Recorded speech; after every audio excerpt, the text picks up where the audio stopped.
Mawazo anayowaza mwanadamu ni ubatili tu, wala hawazi jema. Fikira zake huelekea kutenda maovu.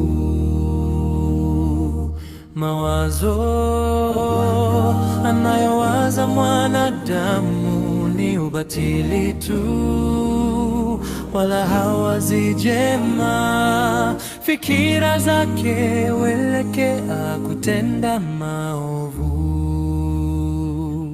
Mawazo ya moyoni ni kama kilindi, lakini mtu mwenye ufahamu atayateka.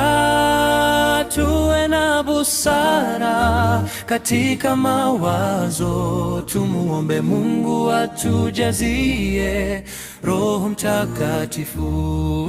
Mawazo ya moyoni ni kama kilindi, lakini mtu mwenye ufahamu atayateka. Tuwe na busara katika mawazo, tumuombe Mungu atujazie Roho Mtakatifu.